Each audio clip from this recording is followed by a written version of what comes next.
Good morning. I wanted to show you my gorgeous hydrangea. It's in beautiful bloom. I'll try to remember and put the name of this hydrangea on the screen for you, but you can see it's enormous. And above that I have a weeping cherry tree, maybe hard to see.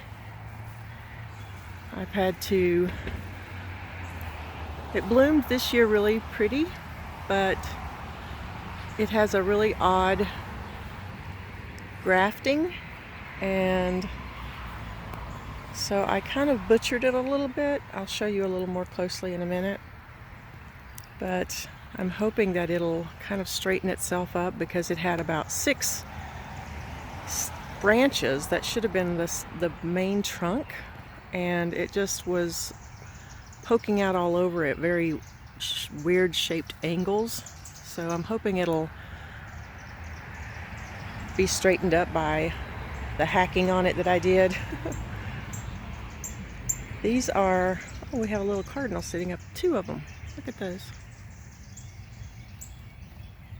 Male and female cardinal joined us there. Down here I have some, I think these are called, I'm going to forget the name, blazing stars. And this year they're really thick and they're going to be gorgeous. They get these purple spiky little flowers that go all the way down these stems, or not all the way down, but a good distance down the stems. And I planted these last year and they have really thickened up and gotten nice and full. Last year I had to kind of stake them with the little there's a little stake there, or a little gate there in front of them to kind of hold them up, a little staking device. But I think this year they're going to be fine. And I planted several of these around my yard in different locations. I've got another one on the other side of the gate, but that one's really doing well. This one's not quite as full. I also planted this balloon flower. I think it's a balloon flower. Maybe, I think I transplanted it last year. It looks like it's about to bloom. These get little white flowers on them. It's kind of taller than it was originally. Maybe I should have pinched it back a little to keep it a little bushier. We'll see how it does this year. But here's another one of those. I think they're called blazing stars. I may be getting the names wrong. I do that often. But anyway, they're I think they're going to be a little straighter this year. Last year they kind of leaned over. Nevertheless, anyway, I wanted to show you. Today I'm going to work in my the garden bed that's on the right side of my pathway into the backyard. And I built this pathway a couple of years ago. You see I have some weeds in here, so I need to do some cleanup. And I especially have some problems on the left side of this path. I haven't ever done anything over here, obviously, and I have a lot of weeds. And the real problem is I have a lot of vines that are growing in here that are making it hard to keep the weeds controlled. And this ivy is just so invasive around here. So I'm not sure if this will work, but my plan is to try to smother that out. I'm going to cut it back as close as I can with my weed whacker, and then I'm going to put some cardboard over it and try to mulch it and not plant anything in here until I'm pretty sure that this ivy is mostly gone. So that's one part of the project I want to do today. The other part is just, of course, cleaning up the pathway itself, getting out some of the weeds, picking up some of the weeds that I've pulled, that I've thrown into the path. And then the bed on the right side of the path is also kind of a problem. I have a lot of nice plants in here, but I also have a little bit of trouble with the soil here. I need to amend the soil. This is a bed that gets morning and a little afternoon sun. Let's see, this would be the east side of my house. I think this is the east side of the house, so it doesn't get a lot of hot sun, but It gets a little morning sun, it gets a little in the afternoon. But there's another one of those shooting stars, I think they are. Here's one of my knockout roses. I've trimmed it back and it looks like it's going to be putting on some good new growth. This is a really odd little plant. I don't know what it is. I need to Google Lens it. But my neighbor gave me this, and it gets these really strange little berries, like berry pops, and they turn orange. So they're very interesting. They got some pretty leaves. They got some nice variegated leaves. So when they're not blooming out these strange little seed pods, I guess, they're still pretty. So I think that's a really interesting plant. Here's the weeping cherry that needs some attention. You can see if I get a little closer how many stems or how many branches that it had coming out of the graft. So here would be the graft, and you know, I had all these, and then as the tree went up, I had, you know, limbs going every which way, rubbing across each other, and so I just hacked those off and hoped that the tree wouldn't die. And now look at the problem I've created. I've got more little stems, but I'm trying to get these things to grow upright instead of growing out, and it's a work in progress, but it was such a beautiful it blossomed so beautifully this year that I really would hope I can straighten that out, because it's such a pretty tree and it's one of my favorites, as long as I can help it grow in the right direction. Now I have here some millennial alliums, or millennium alliums. Millennial? I can't remember. Probably millennium. And I love these. They're about to bloom, and they just stay blooming all summer. This one's just about open, you can see. Let's see if that'll focus on that. I don't know if it'll focus or not, but yeah, it's about to open. And the bees love these little plants. I have them lining the bed. But this hydrangea, gorgeous though it is, has covered up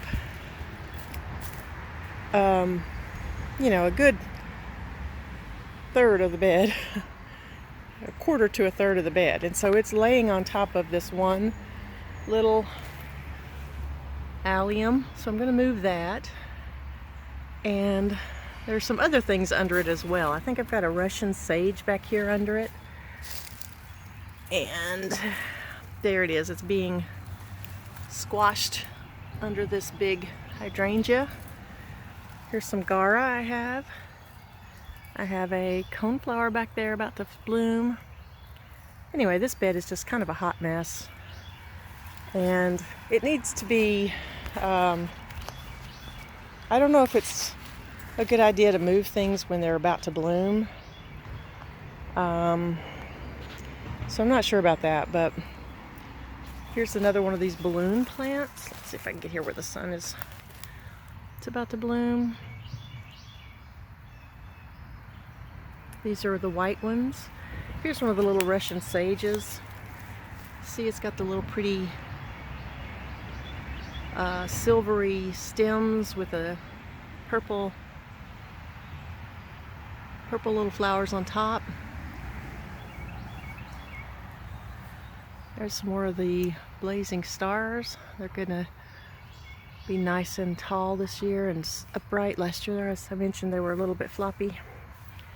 Back there behind there is a butterfly flower that my neighbor gave me. She's very concerned about the monarchs, so she's generously giving away a lot of her milkweed that the monarch butterflies, depend on to survive. And I'm very grateful for her to share that with me. And then this is another plant she shared. It's called Cleome, or Cleome. I'm not sure if you pronounce it Cleome or Cleome. Let's see if I can show you a little plant on the top. The sun is not at a great angle. And this is a gorgeous flower. I love these plants. However, as you can see, this thing is self-seeding and it's taken over the bed. And I have actually just gone in there and tried to disrupt the seeds or the little plants. Just gone in there and stirred up this soil or the mulch and everything, trying to break up some of those from living, and they still persist. So I'm not sure how to get rid of this Cleome, and I don't know whether I should, give up and just let it do its thing, but it will surely be beautiful. They will take over this whole area. So let me know if you grow this plant in your garden and what you suggest, because they are beautiful, but anything that becomes invasive, in my opinion, is a weed. So they need to be treated in a different way. Even though it's beautiful, I might need to put this in a container, but I think it's too late. The cat is already out of the bag, as they say. So so back there are my beautiful, what kind of flowers are these? Stargazer lilies. And this year they're just not as thick as they were. I thought I was going to have to divide these, but they may be dying back a bit because I didn't divide them. Because they were in this spot and in this spot. And now you can see I have maybe one little bud on there, and the rest of those are very they're kind of behind all these Cleomes, and look, they're kind of stunted. And I don't know if that's because the Cleomes have choked them out, or if they choked themselves out by not having been thinned. So that concerns me, because I love those Stargazer lilies, and they are tall and strong plants that stand up behind things, so I really like those. Another issue in this bed is I have my irises back there that my neighbor gave me, my wonderful neighbor. She just shares her plants. I just love her so much. And this year they were absolutely gorgeous. These are white irises, and they bloom so pretty, but now you can see they're just being crowded out by this enormous hydrangea. Sorry, I'm bouncing around, but I'm having to step over the plants. So I'm going to have to divide those and move those out. Some of this work may have to be done in the fall, when it's okay to divide and move plants around. The best thing I might need to do is just come in here and tidy up a bit for now. I do have a few more coneflowers I want to plant. I think this is a salvia. I do not have very good luck with salvias, but this one is surviving, so that's good. I also have some self-seeded columbine in here, and if you've watched some of my other videos, you know I've moved a columbine or two, and here's where they were originally. So this may be another problem, I don't know.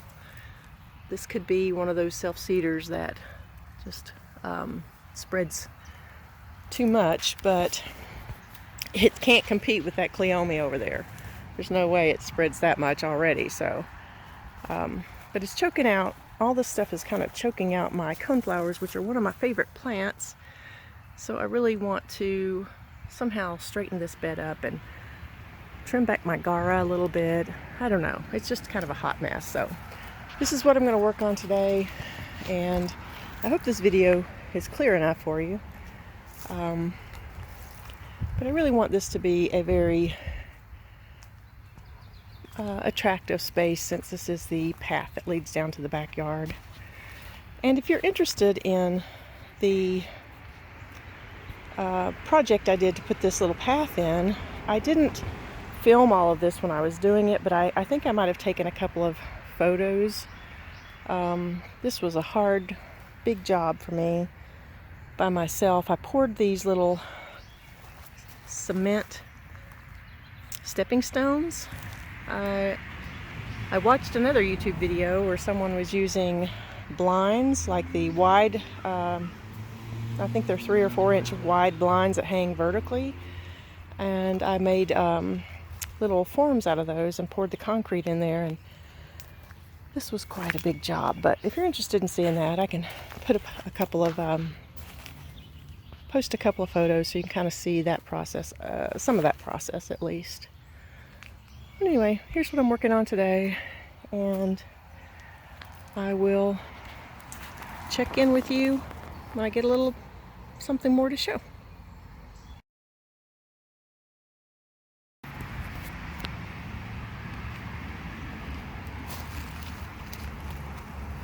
Okay, so I'm doing some weed whacking on this ivy, and I know that mulching is not going to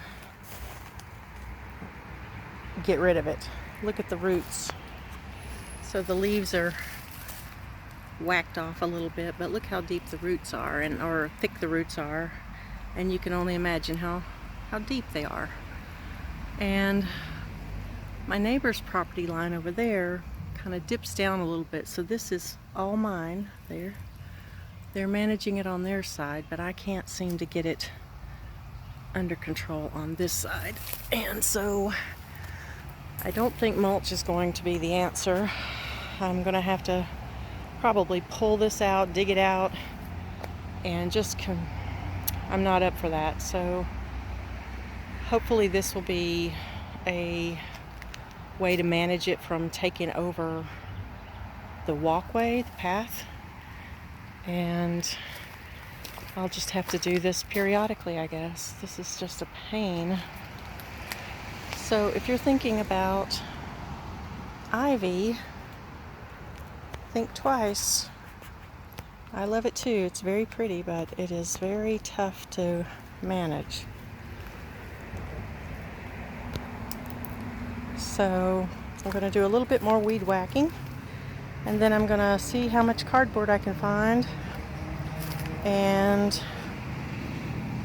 I think I have a little bit more mulch from the last trip I got at the landscape supply, the nursery. So I'm going to see how much I can get done on this little pathway today.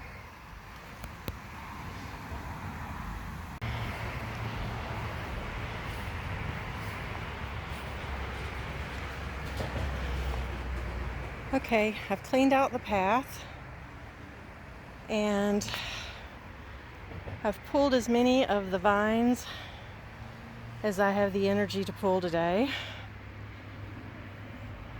And I'm thinking again about whether or not I should use my last little bit of cardboard and mulch for this area, because I only have a little bit left, and I'd rather encourage my flowers with mulch than encourage the weeds. So I'm thinking it might actually make the ivy a bigger problem, because then I won't be able to get to it, and it'll be moist and growing under that cardboard and mulch and come back stronger than ever. So it might be worth just leaving it and battling it like this for a while. I think that's what I'm going to do. I do like the way a path looks when it has, some things kind of falling over, spilling into it, little pieces of moss and things like that. I really love the look of that, but as I get older, I fear that some of these plants could become more than I can manage. So I'm going to really try to keep this ivy under control. And I thought maybe, I do like the way that one hydrangea looks down there spilling over the edge of the path. So I thought maybe one idea is to plant a couple of hydrangeas in here that'll spill over and kind of give that little secret garden effect without worrying about anything actually running under the path and becoming problematic. I'm just not sure whether if I did that the ivy would overtake the hydrangeas. Probably would. So, and I also have these large hollies here, and that makes it difficult to get under, and I think the ivy knows that. It's taken full advantage. So I guess an option is to take down these big holly trees, and then I could probably mow this area until I kill this ivy out. But I really like the privacy that these large hollies provide, so I prefer to keep those. What do you think I should do? I mean, what do you think I should do with this area? Do you have any thoughts? Have you been battling with ivy or some other really aggressive plant in your yard? What do you suggest?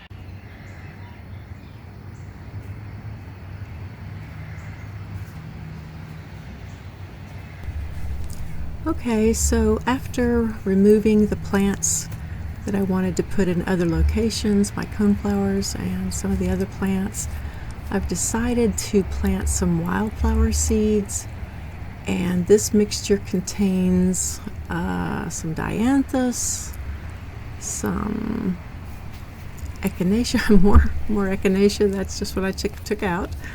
It looks like some daisies and some other wildflowers in there. It takes 42 days to bloom, so I don't know whether these will bloom before the cleomes go over or not. I doubt it, but I also have 2 packages of zinnias, and I really love zinnias. I planted some last year, or the past couple of years. The first year I planted some in the front in a front garden bed, and they were so beautiful that one man stopped to take some photos of them. So they're really striking. Zinnias are beautiful flowers.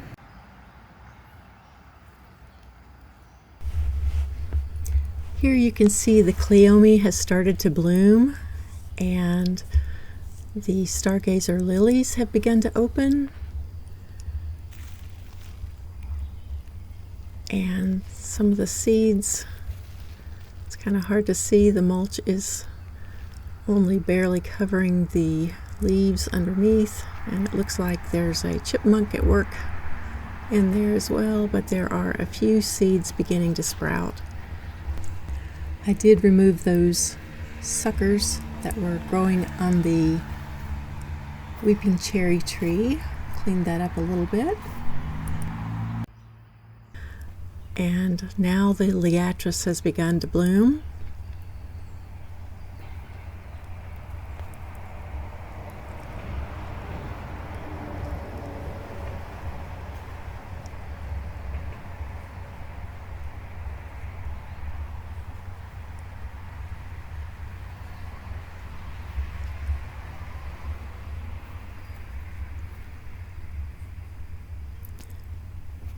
It takes a lot of time to grow a garden, to meet the vision you carry in your mind, doesn't it?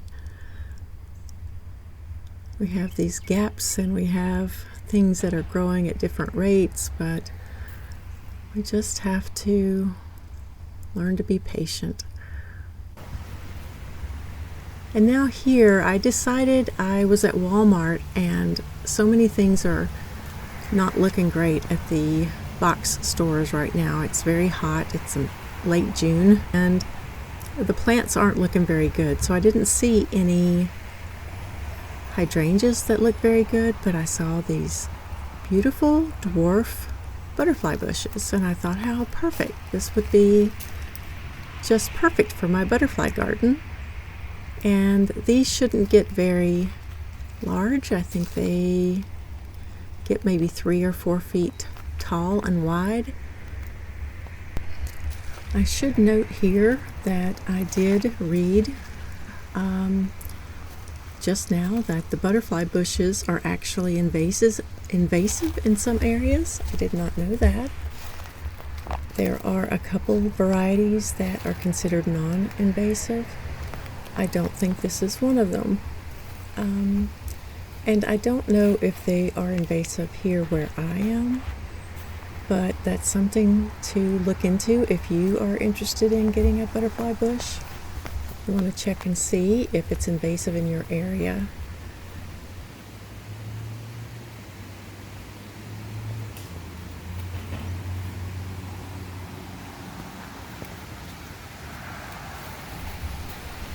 You can really see why that's called a spider flower in this shot.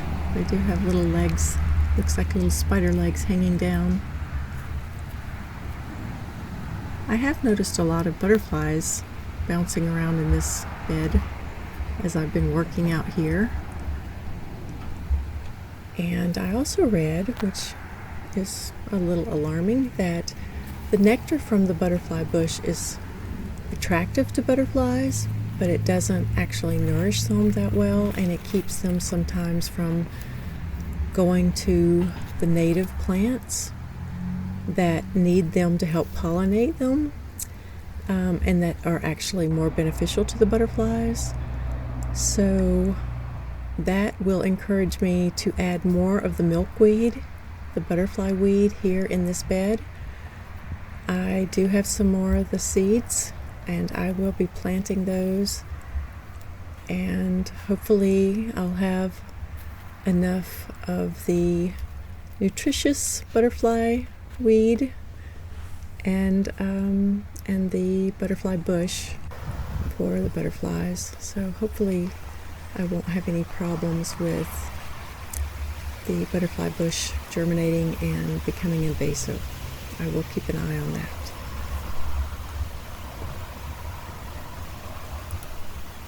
I'm sorry it's taking me a little while to get this video put together, but I appreciate you watching it, and I hope, if you haven't already, that you will subscribe to the channel and leave me a comment below.